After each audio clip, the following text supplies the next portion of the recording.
Magluluto tayo ng low-carb strawberry moist cake. Sa isang mixing bowl, maglagay ng green dahan whole egg powder, cocoa powder, at Himalayan pink salt. Ang list of ingredients ay ilalagay ko sa last part ng video na ito. Now add green dahan coconut cider vinegar. If you love this recipe, please like and share and follow me for more low-carb recipes and health tips. Maglalagay din tayo ng baking powder and natural almond flour. Ngayon, maglalagay tayo ng green dahan golden monk fruit erythritol blend and water. Haluin ng maigi. Para mas masarap, maglagay ng green dahan vanilla flavor.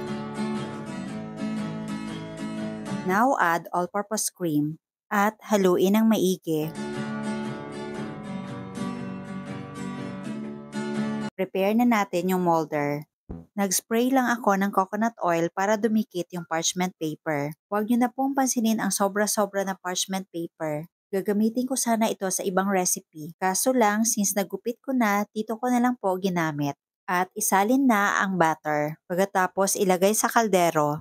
Lulutuin natin ito over medium-high heat for about 20 to 30 minutes. Huwag kalimutan takpan yung butas sa lid. After 20 to 30 minutes, mag-toothpick test.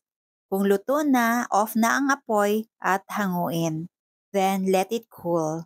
At ito na ang ating low-carb strawberry moist cake. Naglagay lang po ako ng toppings na green dahan, chocolate baking cubes, at syempre, ang strawberries.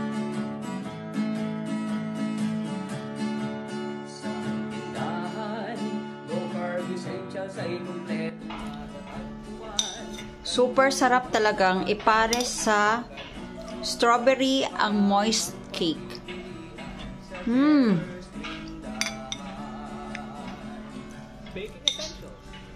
Mas masarap pa ito kaysa ibang mga cake na natikman ko. Sobrang sarap talaga. Partner na partner talaga ang strawberry and moist cake. You must try talaga. Highly recommended. Ang sarap. Very simple and very easy. Super moist. As in talaga, parang nagme-melt lang sa bibig ko.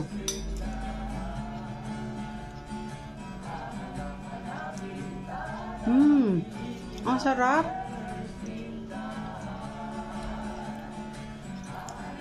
At ang dali pong gawin. Halo lang ng halo. Walang masyadong effort. Makakagawa na tayo ng chocolate moist cake. Ang sarap talaga. Akala ko papalpak ito. First time kong gumawa ng moist cake gamit ang green dahan whole egg powder. Super sarap.